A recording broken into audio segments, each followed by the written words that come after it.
오늘 우리 함께 나눌 은혜의 말씀은 열왕기하 23장 31절에서 24장 7절까지의 말씀입니다. 드라마 바이블로 경청하겠습니다. 여호아하스가 왕이 될 때 나이가 23세라. 예루살렘에서 석 달간 다스리니라. 그의 어머니의 이름은 하무달이라. 림나 예레미야의 딸이더라.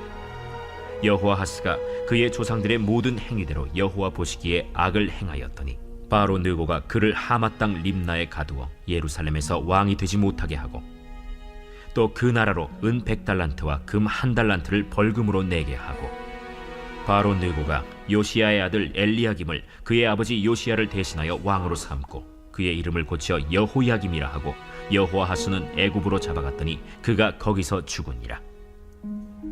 여호야김이 은과 금을 바로에게 주니라.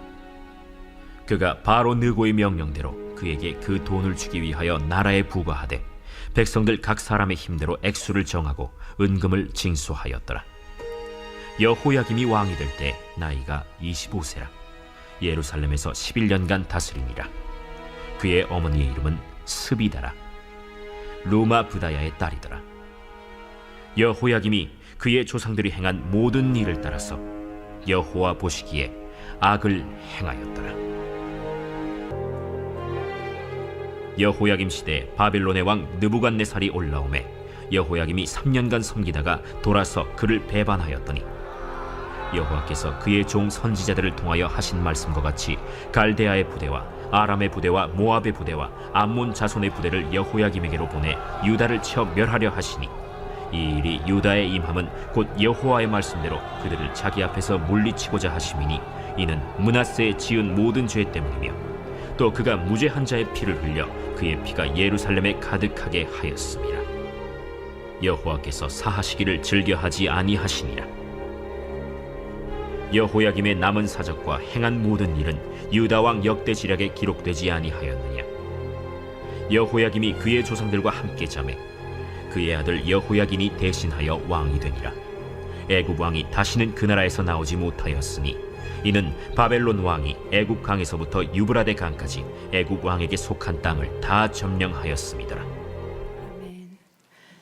자, 오늘 말씀의 제목은요 0점의 신앙 100점의 은혜라는 제목입니다. 이 말씀을 통해서 하나님의 음성이 들려지는 은혜의 시간이 되시길 소망합니다. 자, 제가 서울언연교회와 이제 인연을 맺게 된 건 2018년도입니다. 제가 당시 이제 사역을 쉬게 되면서 예배 드릴 곳을 찾지 못하고 있었습니다. 그럴 때 이제 딸아이 친구 엄마가 저에게 와서 저희보다 나이가 어렸는데요. 언니 우리 교회 한번 와봐. 우리 교회 정말 좋아요. 이렇게 얘기하는 거였어요. 제가 그 말에 사실은 적지 않은 충격이 왔습니다. 저는 모태신앙은 아니지만 제가 5, 6살 때 그때부터 신앙생활을 하면서 사역도 해왔기 때문에 거의 30년 동안을 신앙생활을 하고 있었거든요. 근데 누군가에게 우리 교회 참 좋아 이 말을 제가 해본 적이 없었던 거예요. 그래서 도대체 이 교회가 어떤 교회인데 이렇게 성도들의 입에서 저런 고백이 나올 수 있을까? 그런 생각이 들어서 제가 금요 성령 집회에 처음으로 오게 되었습니다. 처음에 왔는데 참 좋았습니다. 참 은혜가 되었고 정말 좋은 교회구나라는 생각이 들었습니다. 여러분들도 그렇죠? 네. 그리고 이후에 제가 몇 년이 지나서 파라솔 전도 특강 제가 듣게 되었는데요. 어느 목사님께서 강사 목사님께서 자기 교회에서 가장 전도 잘하는 사람이 있는데 누구겠어요? 이렇게 물어봤어요. 혹시 누구 권사님일까요? 장로님일까요? 이렇게 사람들이 물었는데요. 그분은 그 교회에서 전도를 가장 잘하는 사람은 누구였냐 하면 한국말이 서툰 외국인 노동자였다고 이렇게 말씀하셨습니다. 전도를 너무 잘해서요. 목사님이 어느 날 한번 따라가 봤대요. 이분이 어떻게 전도를 하고 있나. 똑똑똑 문을 두드리고 나오면 문을 빼꼼히 열고 얘기를 하는 게 예수님 참 좋아요. 그 서툰 말로 그 한마디를 전하고 전도지를 주고 오는 게 그게 다였다고 합니다.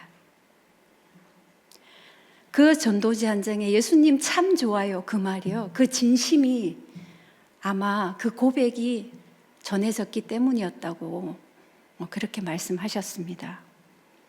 우리 교회 참 좋아요. 예수님이 참 좋아요. 결국 이 말은 저는 같은 고백이라고 생각합니다. 하나님을 바로 알고 또 그분의 말씀이 가까이 하는 사람만이 할 수 있는 고백이기 때문입니다.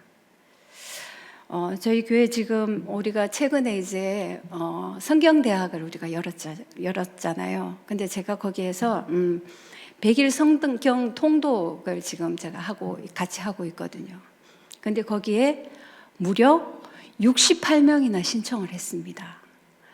처음에는 부부교구에서 큐티 모임에서 이렇게 하려고 시작을 한 건데 성경대학에 하면 어떻겠냐 해서 이제 그 성경대학에 가지고 와서 시작을 했는데요.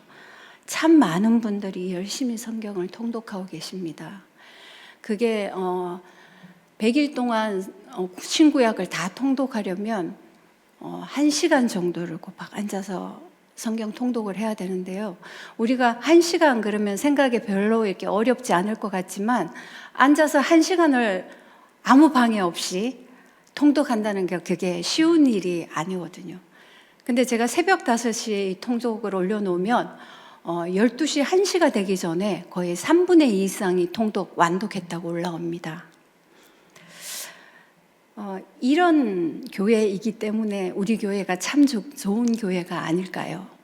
말씀이 살아있고 또 말씀을 열심히 읽으려고 노력하는 성도님들이 있기 때문에 서울운영교회가 참 좋은 교회인 것 같습니다.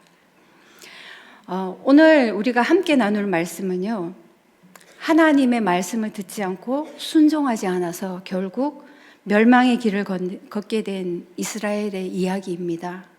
이 말씀을 통해 우리를 향한 하나님의 선하신 뜻을 발견하기를 소망합니다. 열왕기하는 25장까지 있습니다. 그 중에서 23장 하반부부터는요, 요시야 왕이 나옵니다. 요시야 왕이 죽으면서 이제 남유다는 멸망의 단계에 들어가게 됩니다. 북이스라엘이 아수르에게 722년에 망합니다. 그리고 아수르가 남유다를 괴롭히기 시작을 하죠. 그때가 남유다의 히스기야 왕 때입니다. 그러면서 이제 남유다는 본격적으로 멸망의 길로 접어들게 되는데요. 23장 앞을 보면 요시야 왕의 개혁과 죽음에 대한 이야기가 나옵니다. 요시야 왕의 개혁은 신약의 예수님의 성전 정결 사건과 맞먹을 정도로 정말 대단했습니다. 그런 요시야 왕이 어이없게 무깃도에서 죽습니다. 우리가 여기를 아마겟돈이라고 이야기도 하는 지역인데요. 요시야가 죽게 되는 사건은 갈그미스 전투와 관련이 있습니다. 갈그미스 지역은 고대 근동에서 군사적으로나 상업적으로 매우 중요한 요충지였습니다. 그래서 이 바롯노고가 아수르와 갈그미스를 두고 전투를 하게 됩니다. 이 애굽의 바롯노고가 전투를 하러 올라가다 보니 유다 지역이 있는 거예요. 그래서 요시야 왕에게 길을 내어달라고 요청합니다. 그런데 요시야 왕이 거절을 해요. 거절을 하면서 요시야 왕이 변보까지 하면서 전쟁을 하게 됩니다. 그곳에서 요시야 왕은 어이없이 죽습니다. 요시야가 죽는 이유를 역대하에 기록하고 있습니다. 역대하 35장 21절, 22절 말씀입니다. 우리 같이 읽겠습니다. 같이 읽습니다. 시작.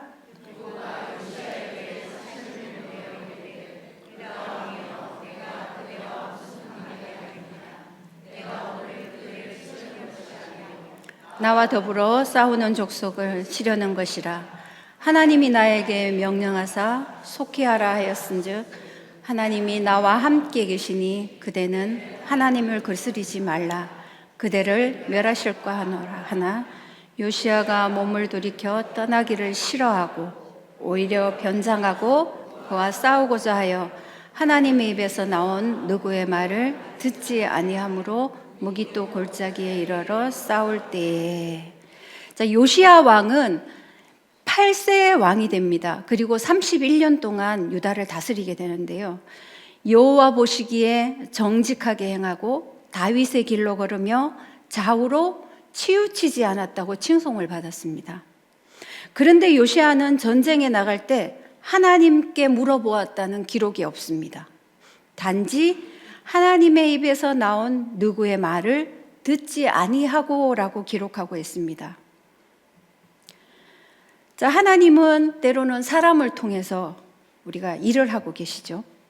원수의 입을 통해 그 말씀이 들리게 하실 때도 있습니다. 그리고 어린아이의 입을 통해서도 우리가 찔림을 받습니다. 부부교구의 한 성도님을 제가 소개하려고 하는데요. 이소망 권찰님입니다. 제가 24년도에 부부교구를 하면서 1월 달에 이 가정을 신방을 하게 되었습니다. 그때 신방하러 갔는데요. 아들 둘이 있었어요. 둘째가 4개월이 되었을 때입니다. 근데 이상하게 저는 부부교구를 신방할 때마다 출산을 장려합니다. 제가 자녀가 셋인데요. 키울 때 조금 힘들기는 했지만 자녀 셋이 전 너무 좋습니다. 아이들을 보면 기쁘기도 하고 물론 또 힘든 일도 있었지만 그렇다 보니 제가 부부교구 신방을 할 때마다 아이를 낳으라고 이렇게 출산 장려를 합니다. 근데 그때 이 가정이 둘째가 겨우 4개월이 될 때였어요. 근데 제가 신방을 하면서 그때 이야기를 했어요. 아들 둘이니까 딸을 하나 낳아. 이렇게 이야기를 한 거예요. 그리고 나서 2개월이 지나서 3월 달에 부모 학교가 시작이 되었는데요. 이 권찰님이 저한테 와서 저 전도사님한테 그 얘기 듣고요. 용기를 얻어서 아이를 임신했다는 거예요. 그때 둘째가 6개월이었어요. 근데 주변에서 다 걱정했죠. 아들 낳으면 어떡하지? 이렇게 걱정을 한 거예요. 근데 진짜 저도 그렇게 이야기를 했지만 제 말을 믿고 얘기했다는데 염려가 되는 거예요. 다 그렇게 염려를 하고 있었는데 시간이 지나서 요즘은 그 태아의 성별을 좀 일찍 이렇게 알려주더라고요. 2달인가 지났는데 와서 딸이래요. 그래서 제가 안도의 한숨을 쉬었습니다. 이것을 보면서 제가 생각을 했습니다. 하나님이 이런 말을 통해서도 그 사람이 믿고 그것을 하나님 말씀으로 받으면 이렇게 이루어지는구나 라는 생각을 했습니다. 이렇게 하나님은 어린아이를 통해서도 우리가 찔림을 받게 하고 또 어떤 사람들을 통해서 하나님 말씀을 이루어 가십니다. 근데 오늘 이 바로 누구가 하나님의 입에서 나온 누구의 말을 듣지 아니하고라고 오늘 이 말씀을 하고 있잖아요. 또 요시야는 이 누구의 입을 통해서 들려주었던 하나님의 말씀을 듣지 않았던 거예요. 만약에 요시야가 바로누구를 통해 하신 하나님의 말씀을 들었더라면 죽지 않았을지도 모릅니다. 하나님께 기도하고 물어보기만 했더라도 역사가 변했을지도 모릅니다. 그러나 요시야는 누구의 말을 듣지 않고 변장하고 나가서 결국 죽게 됩니다. 이 요시야 왕이 죽은 후에 세워진 왕이 여호아하스입니다. 여호아하스는 백성들이 세웠습니다. 그렇다 보니 오직 사람들에게만, 백성에게만 인정받기 위해서 그런 정책들을 펼쳤습니다. 그의 정책은 하나님이 보시기에 모두 악하였습니다. 우리 32절을 잠깐 보면요. 여호아스가 그의 조상들의 모든 행위대로 여호와 보시기에 악을 행하였더라. 아멘. 이렇게 말하고 있습니다. 하나님을 떠난 여호아스는 사람들의 기대 앞에 굴복한 왕입니다. 하나님을 의지하지 않고 자기 힘으로 무언가를 이루어 보려는데 한계가 있었던 거죠. 결국 여호아스는 왕위에 오른 지 3개월 만에 갈그미스 전투가 무승부로 끝나고 애굽왕의 느고가 내려오면서 이 바로 느고에 의해서 죽게 됩니다. 우리 34절 말씀 한번 같이 읽어볼까요? 같이 읽겠습니다. 시작.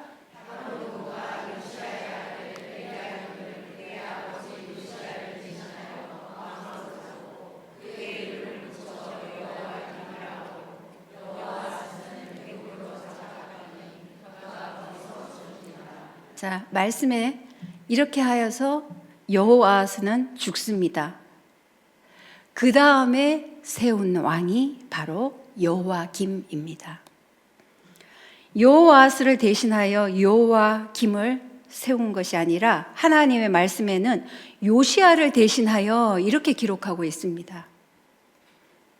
여호아스는 바로 느고가 세운 왕이 아니기 때문이에요. 여호야김의 원래 이름은 엘리야김입니다. 이 애굽왕 느고가 엘리야김의 이름을요 여호야김으로 바꾸어 줍니다. 엘리야김의 이름의 뜻은 하나님이 세우셨다라는 뜻이 있고요. 여호야김의 뜻은 주님이 세우셨다라는 뜻입니다. 얼핏 보기에는 같은 것 같죠.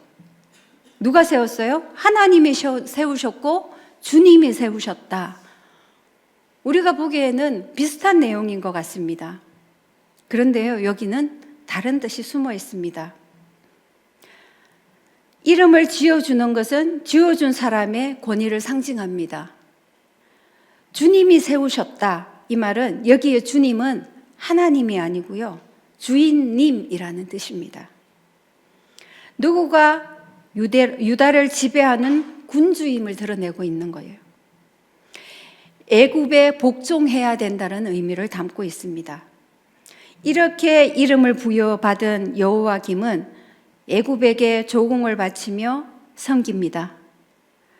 그런데 2차 갈그미스 전투가 일어나요.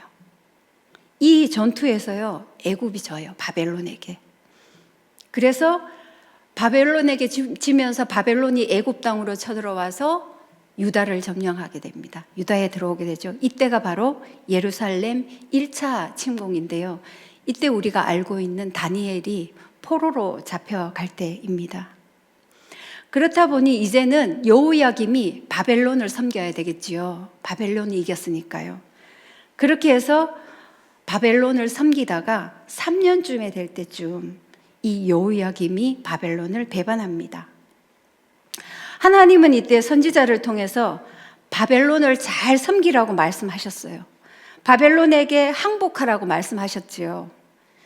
창세기에서 요셉을 애굽에 먼저 보내신 이유가 이스라엘 백성들이 애굽 땅에서 잘 살 수 있고 번성할 수 있도록 그렇게 하셨던 것처럼 하나님은 다니엘을 바벨론 땅에 먼저 보내면서 다니엘을 왕궁에 거하게 했고 높은 자리에 올려놓았습니다. 이 다니엘에게 높은 지위를 준 것이 다니엘이 잘 먹고 잘 살라는 것이 아니라 하나님의 백성이 바벨론으로 끌려왔을 때 잘 살 수 있도록 미리 하나님이 이 일을 예비하고 계셨던 겁니다. 그런데 여호야김이 바벨론을 3년 동안 섬기다가 배반을 했잖아요. 왜냐하면 애굽이 도와주겠다고 이야기했거든요.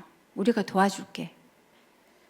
그때쯤 이 바벨론이 애굽에 쳐들어왔다가 그냥 돌아가는 사건이 있었습니다. 그래서 더욱 여호야김은 애굽을 의지하게 된 거죠. 그리고 또 두려움도 있었습니다. 왜냐하면 이 애굽의 바로 느고가 요시야 왕도 죽였잖아요. 그리고 여호아스도 끌고 가서 죽였잖아요. 그래서 여호야김은 두려웠던 거죠. 죽을까 봐 두려웠던 겁니다. 그래서 이 여호야김이 바벨론을 배반하고 애굽에 조공을 바치며 스스로 속국이 됩니다. 그 배반은 여호야김을 죽음으로 내몰게 되지요. 자, 우리 24장 1절 2절 말씀 우리 같이 제가 1절 읽겠습니다. 여러분 2절 읽으면 좋겠습니다. 여호야김 시대에 바벨론의 왕 느부갓네살이 올라오매 여호야김이 3년간 섬기다가 돌아서 그를 배반하였더니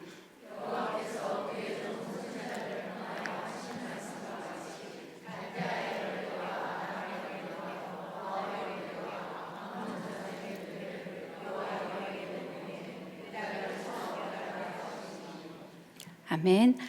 하나님의 말씀을 듣지 않고 사람을 믿고 의지했던 여호야김은 바벨론을 반역하고 애굽을 섬기다 하나님이 예언하신 대로 죽게 됩니다. 사람은 형편과 상황과 환경이 변하면 변합니다. 우리가 가끔 그런 말 하잖아요. 마음이 원이로 돼. 마음은 원이로 돼. 인간적으로 해주고 싶고 그래서 약속을 하게 됩니다. 그런데 환경이 허락지 않으면 해주고 싶어도 못할 때가 오잖아요. 그게 안 하는 것이 아니라 환경이 변해서 못하는 겁니다. 그럴 때가 오죠. 이와 마찬가지로 애굽은 결국 남유다를 도와주지 못하는 환경이 된 겁니다.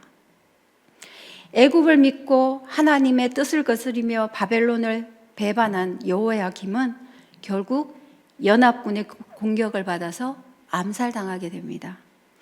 여호와를 섬기지 않는 마음의 그 빈자리에는 반드시 찾아오는 게 있습니다. 악입니다. 순종하지 않는 마음, 그 불순종이 찾아오게 되어 있습니다. 누가 포로 생활이 즐겁고 반갑겠습니까? 우리도 내게 익숙해져 있고 편안한 삶의 터전을 버리고 떠나는 것은 쉽지 않은 일입니다. 그런데 하기 싫지만 해야 하는 것이 때로는 하나님의 말씀이고 우리가 순종해야 되는 부분이기도 합니다. 남유다에 대한 하나님의 뜻은 이것이었습니다. 예레미야 25장 11절, 12절 말씀인데요. 11절, 12절 말씀입니다. 준비 안 되셨을까요? 그럼 제가 읽겠습니다. 이 모든 땅이 폐허가 되어 놀랄 일이 될 것이며 이 민족들은 70년 동안 바벨론의 왕을 섬기니라. 여호와의 말씀이니라. 70년이 끝나면 내가 바벨론의 왕과 그의 나라와 갈대아인의 땅을 그 죄악으로 말미암아 벌하여 영원히 폐허가 되게 하되. 아멘. 이 하나님의 뜻은 너희가 바벨론에 항복하고 그곳에서 아들, 딸을 낳고 잘 살아라. 그러면 70년 후에 내가 회복시켜 주겠다는 것이 하나님의 뜻이었습니다.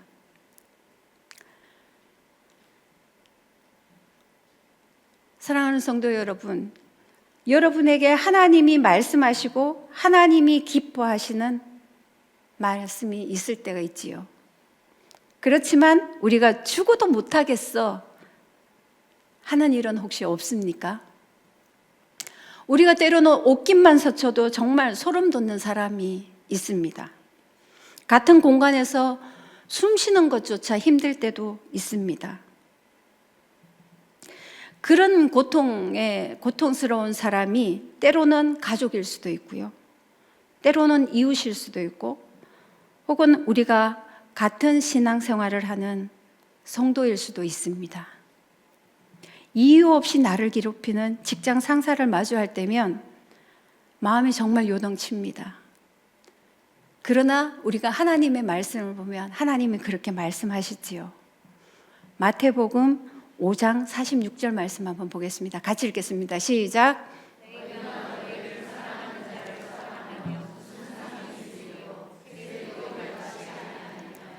하나님의 백성은 내가 하고 싶은 것만 하는 것이 아니라는 겁니다. 내가 하기 싫은 것도 하나님이 하시라 하시면 해야 합니다. 그럼 여러분 어떻게 하시겠습니까? 기꺼이 참고 마땅히 견뎌내며 한번 사랑해 보시겠습니까? 참고 견디면 나를 괴롭히는 상대를 위한 그런 배려가 아닙니다. 바로 나의 구원을 완성해가는 과정입니다. 우리가 오늘도 말씀을 읽고 말씀을 묵상하고 무릎으로 무릎을 세워 우리가 기도합니다. 그 이유는 바로 여기에 있지요. 나를 쳐서 하나님께 복종시키는 것. 그것이 진정한 생명의 길로 우리를 인도하는 생명의 길이기 때문입니다. 여러분에게 지금 죽기보다 하기 싫은 그 한 가지를 하나님 하겠습니다 하고 결단하는 이 시간 되시기를 소망합니다. 두 번째, 무죄한 자의 피 심판의 자리에 흐르는 구원의 보혈. 자, 망하는 시대에 등장하는 여호와김을 우리 다시 한번 보겠습니다. 열왕기하 23장 37절 말씀입니다. 예레미야서와 우리 같이 함께 읽도록 하겠습니다. 여호야김이 그의 조상들이 행한 모든 일을 따라서 여호와 보시기에 악을 행하였더라. 예후디가 서느 쪽을 낭독하면 왕이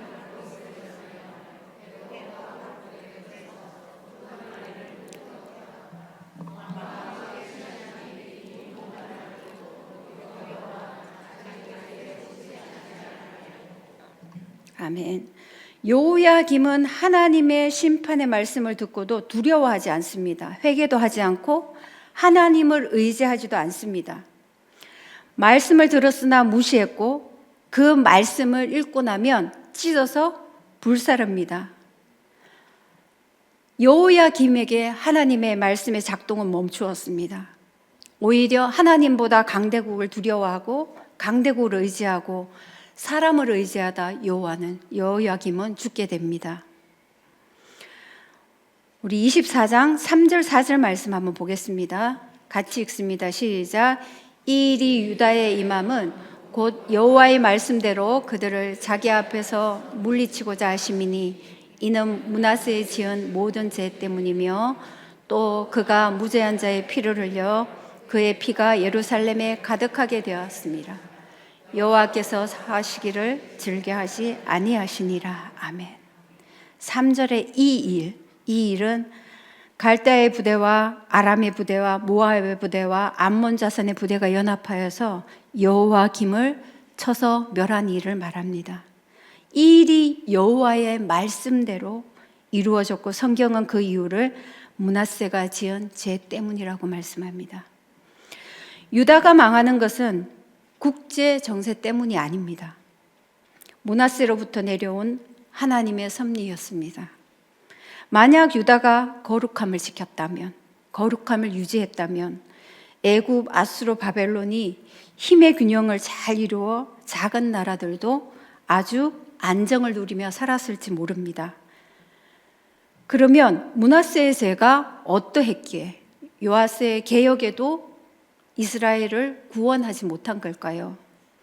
므낫세는 히스기야 왕이 하나님께 기도해서 생명을 15년이나 연장받았을 그 이후에 낳은 아들입니다. 므낫세의 아버지 히스기야는 선한 왕이었습니다. 므낫세는 아버지의 신앙을 물려받지 못했습니다. 므낫세가 지은 죄명은 무죄한 자의 피를 흘려 그의 피가 예루살렘의 이 끝에서 저 끝까지 가득하게 하였다는 죄명입니다. 므낫세는요 55년 동안 이스라엘을 통치합니다. 통치하며 바알과 아세라 상을 성전에다 들여놓습니다. 유다의 어떤 왕도 이 우상을 성전 안에 들여놓은 왕은 없습니다. 이 므낫세는 인신제사를 드리고 사수를 행하고 그리고 또 백성들도 타락하게 만들었습니다. 무죄한 사람을 많이 죽여서 그 피가 예루살렘에 가득하였다고 말씀합니다. 이 하나님은 무죄한 자의 피를 흘리지 말라고 십계명에도 말씀하셨습니다. 여기에서 말하는 이 무죄한 자는 하나님 편에 있는 자들을 죽였다는 것을 말합니다.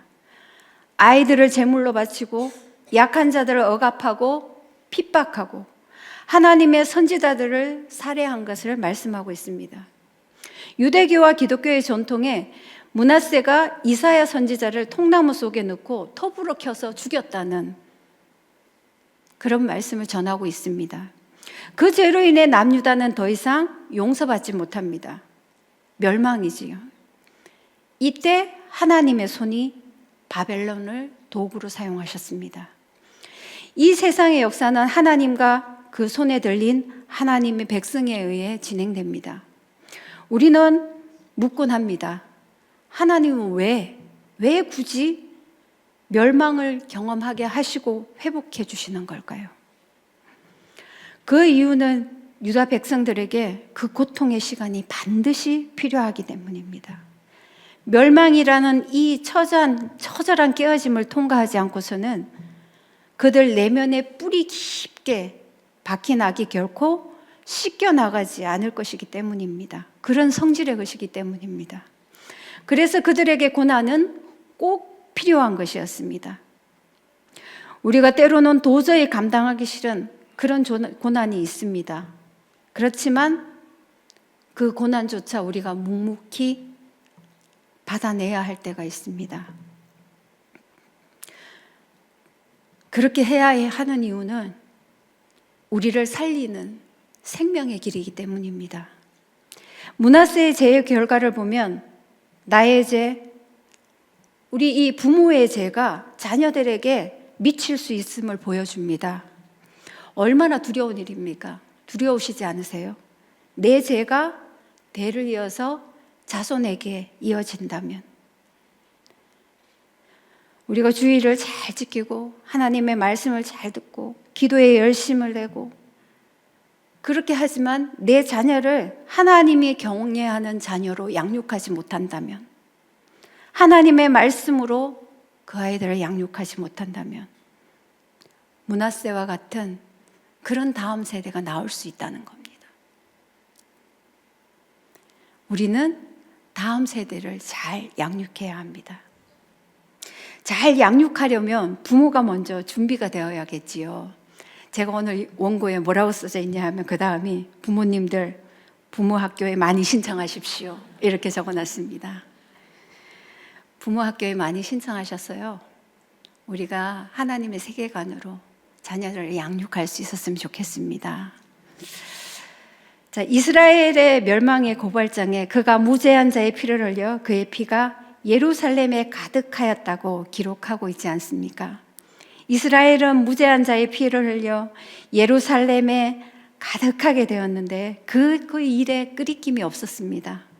이 선명한 고발장을 우리가 해결할 수 있는 방법은 없을까요? 이 망할 수밖에 없는 이 고발장을 해결할 수 있는 방법은 도대체 무엇일까요? 버림받은 인간을 구원하는 방법. 그 방법이 있습니다. 그 방법은 바로 무죄한 자를 피를 흘려 예루살렘에 가득했던 그 심판의 피를 닦아내는 겁니다. 하나님은 또 다른 무죄한 자의 피를 준비하셨습니다. 바로 예수 그리스도의 보혈입니다. 우리가 흘려야 할 심판의 피를 예수님이 대신 흘려주셨기에 우리는 하나님을 아버지라고 부를 수 있습니다. 오늘 말씀에 보면요, 여호와께서 사하시기를 즐겨하지 아니하셨더라고 해요. 그것은 하나님이 예수님을 버려야 하는 일이기 때문입니다. 예수님은 우리를 위해 심판대에 서셨고 하나님께 버림을 받으셨습니다. 그 무죄한 자의 피가 예루살렘에 가득하게 흘려주셨기 때문에 우리는 하나님 앞에 나아갈 수 있게 되었습니다. 우리는 무죄한 자의 피를 흘려 버림받았던 자들이지만 예수 그리스도의 무죄한 자의 피로 인해서 구원받은 하나님이 백성이 되었습니다. 바로 이것이 나의 0점짜리 인생에 흐르는 예수님의 100점짜리 은혜입니다. 0점짜리의 신앙, 100점짜리의 하나님의 은혜. 혹시 여러분은 운전할 때 티맵을 사용하십니까? 저는 티맵을 사용합니다.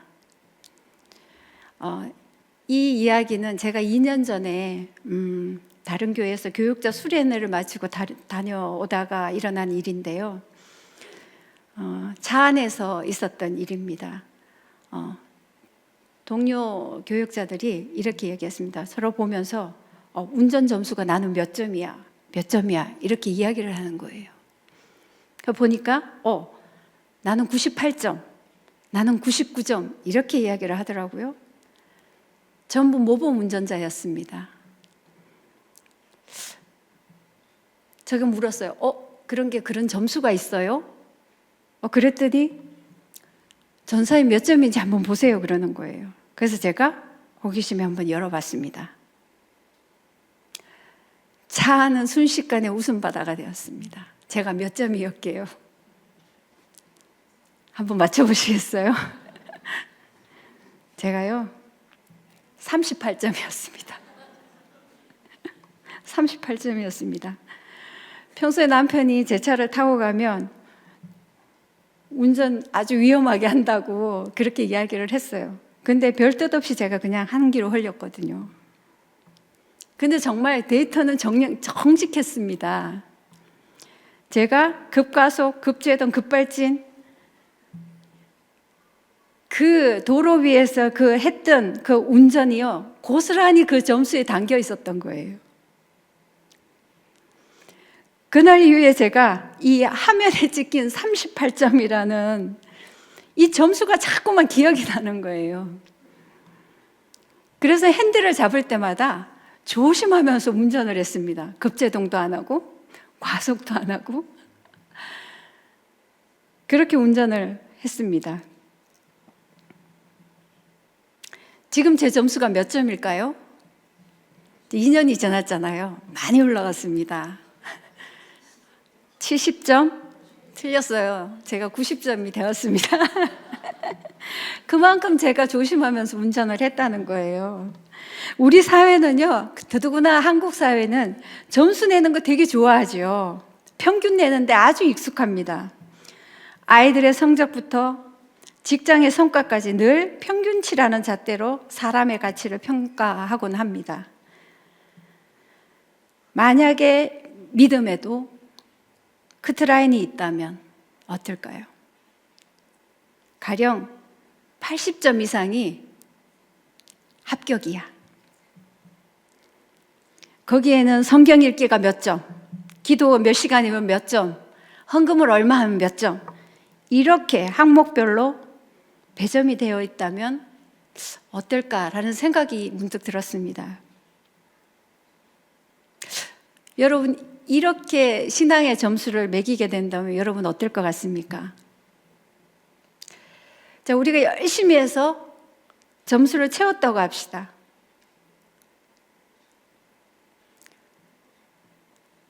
우리가 정말 많이 채울 수 있겠죠, 그렇게 하면. 근데 이 점수가 정말 우리의 구원의 점수일까요? 그렇지 않을 겁니다.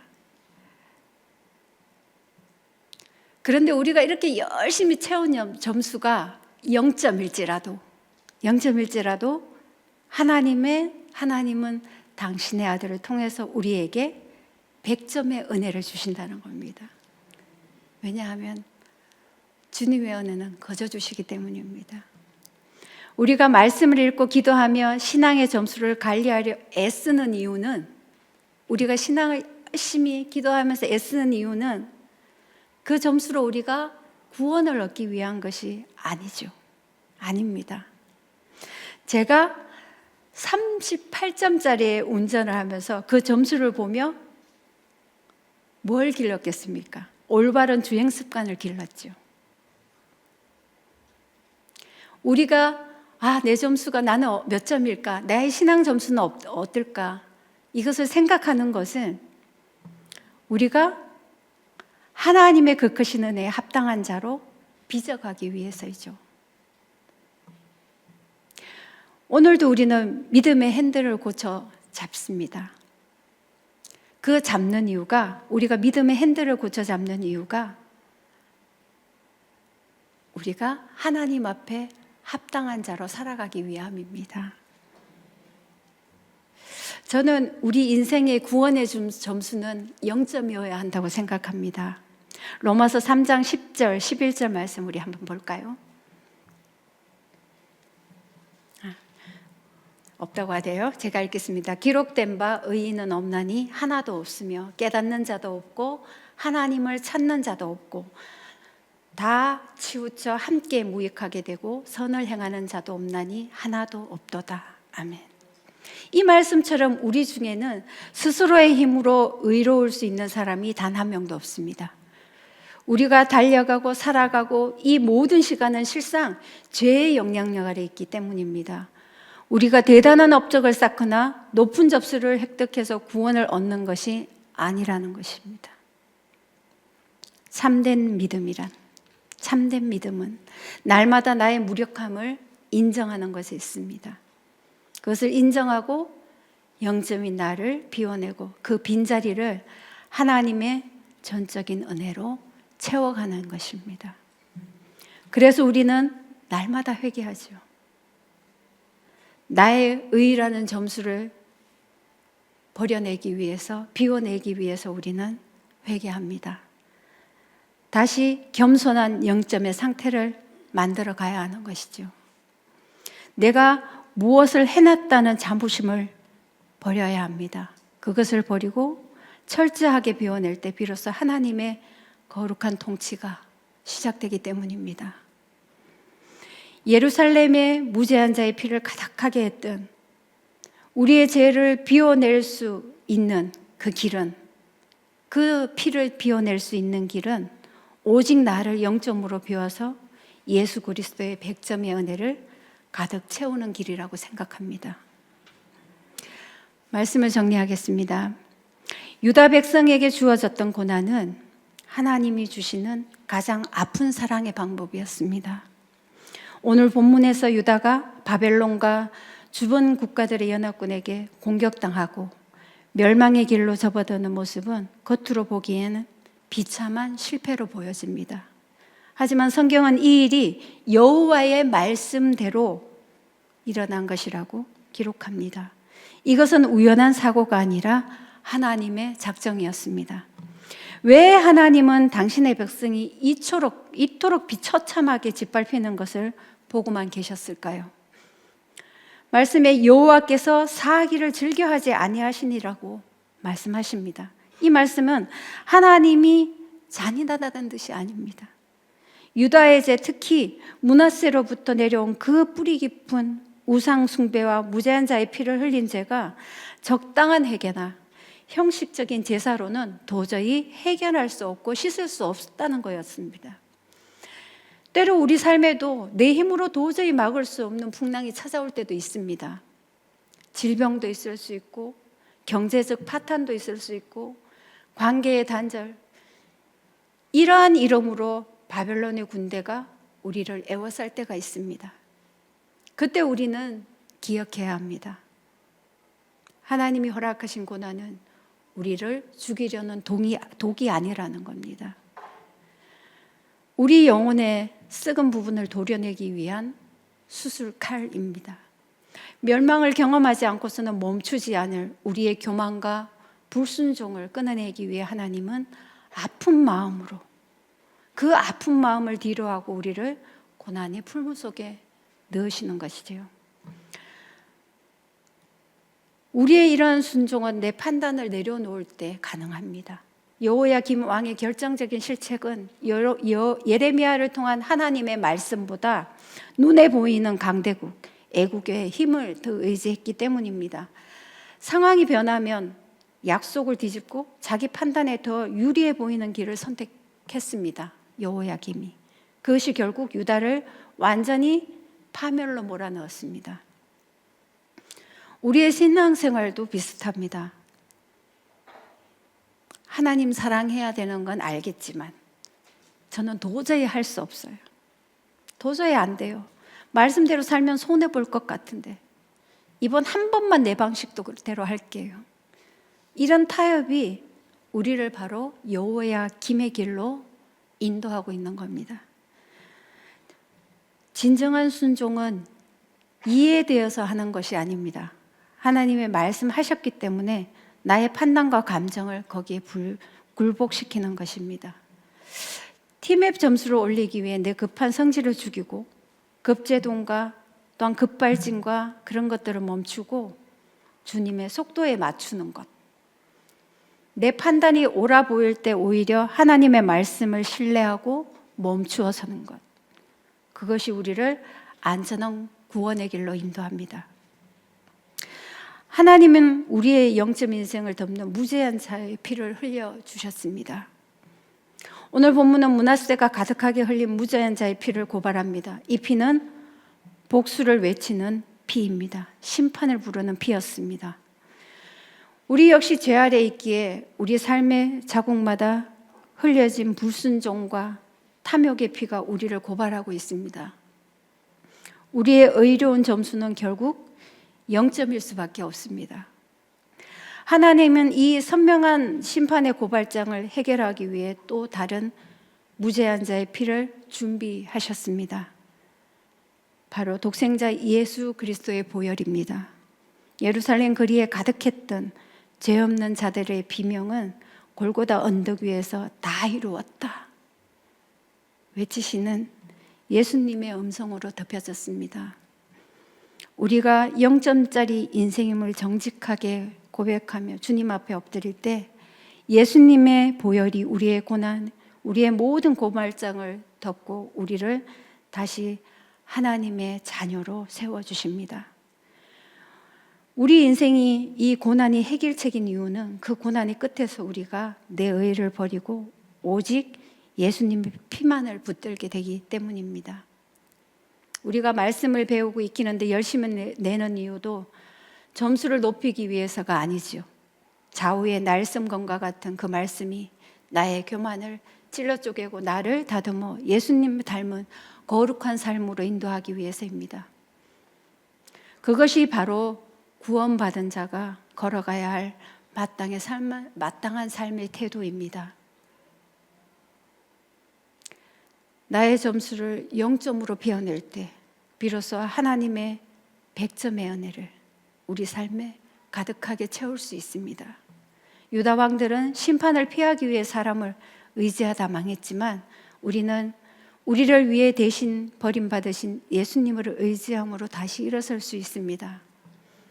하나님이 유다에게 70년의 포로 생활이라는 고난을 주신 이유는 그 고난의 터널을 통과해야만 순수한 정금과 같은 인생이 되기 때문입니다. 고난은 하나님이 우리를 포기하지 않으셨다는 증거입니다. 사랑하지 않는 자녀라면 징계도 하지 않습니다. 이 과정을 통해 우리는 고백할 수 있습니다. 예수님이 참 좋아요. 우리 교회 참 좋아요. 라는 고백으로 나아갈 수 있습니다. 역사의 중심에는 성전인 우리가 있습니다. 교회가 있지요. 교회인 우리가 바로 설 때 나라도 바로 설 수 있습니다. 교회에 있는 하나님의 백성이 무너지면 사형에는 망합니다. 의인 10명만 있어도 소돔과 고모라는 망하지 않는다고 말씀하셨습니다. 교회가 어떤 모습으로, 우리가 어떤 모습으로 서 있느냐에 따라 세상의 운명이 좌우된다는 얘기입니다. 그런 의미에서 우리의 어깨가 참 무겁습니다. 우리 교회가 왜 좋은 교회입니까? 건물이 화려해서입니까? 아니면 프로그램이 많아서입니까? 그것이 아니라고 생각합니다. 고난 중에도 하나님의 말씀을 갈망하고 그 말씀 앞에 가기 위해 옷을 찢으며 회개하는 성도들이 있기 때문이라고 생각합니다. 예수님이 참 좋아요, 우리 교회 참 좋아요 라는 이 단순한 고백 안에는 내 죄를 대신해 피 흘리신 그 사랑에 대한 감격이 녹아 있습니다. 내 인생의 점수가 0점임을 인정하고 오직 예수님의 공로로만 채워지는 구원의 은혜를 아는 자만이 할 수 있는 고백입니다. 사랑하는 성도님들, 여러분 앞에 놓인 힘겨운 상황들이 있다면 재앙으로 보지 말았으면 좋겠습니다. 그것은 여러분을 거룩하게 빚으시려는 하나님의 손길입니다. 저의 가정에도 그런 힘겨운 상황이 있습니다. 저희 남편이 1월 달에 폐암 판정을 받았습니다. 물론 감사하게도 일기에 발견하게 되었고 수술을 앞두고 있습니다. 저는 이 일을 통해 하나님이 저와 우리 가정을 통해 하실 일이 있다고 생각을 합니다. 그리고 기대하고 있습니다. 제가 예전 같으면 막 힘들어하고 절망했을지도 모릅니다. 그런데 제가 말씀을 묵상하고 늘 기도하면서 참 많이 변화된 것 같습니다. 제가 기도할 때 하나님 이거 주십시오, 저거 주십시오 했던 그 어린 신앙은 이제 버려졌습니다. 제가 하나님 앞에 기도할 때 이렇게 기도합니다. 하나님, 제가 무엇을 해야 할까요? 우리 가정에 이 남편이 아프다고 이렇게 저에게 얘기했을 때 저때 제가 기도한 것이 하나님, 이제 제가 무엇을 하면 될까요? 라고 기도했습니다. 분명히 하나님이 우리 가정에 하실 일이 있고 주실 말씀이 있다고 생각했기 때문입니다. 그래서 기대합니다. 하나님이 어떤 일을 이루어 가실지. 저와 여러분이 늘 말씀 앞에 머무르며 우리를 끝까지 포기하지 않으시는 그분, 참 좋은 예수님과 동행하시는 여러분이 되었으면 좋겠습니다. 그렇게 되시기를 주님의 이름으로 소망합니다. 부모학교에서는요, 강의만 듣는 것이 아니라 생활 실천 훈련이라는 것을 합니다. 과제를 내어주고 가정에서 그것을 실천해서 우리가 단톡방에 올리고 함께 나누기도 하고 그렇게 은혜를 나누는데요. 우리가 오늘 들은 말씀을 기억하며 주님 앞에서 다짐하고 한 주간 동안 실천했으면 좋겠습니다. 그래서 제가 하나님 앞에 다짐하고 싶은 말씀을 제가 올렸는데 혹시 말씀이 나올까요? 네, 주님 앞에서의 나의 다짐입니다. 우리 이 말씀 같이 읽고요. 우리 찬양하겠습니다. 함께 읽겠습니다. 시작. 내 점수 대신 주님 공로 의지하기, 영적 겸손, 나의 의로움이나 직분, 봉사로 신앙의 점수를 매기려 했던 마음을 내려놓습니다. 로마서 말씀처럼 나는 0.1 수밖에 없는 죄인임을 인정하고 매일 아침 주님의 보혈 없이는 살 수 없습니다 라고 고백하며 하루를 시작하겠습니다.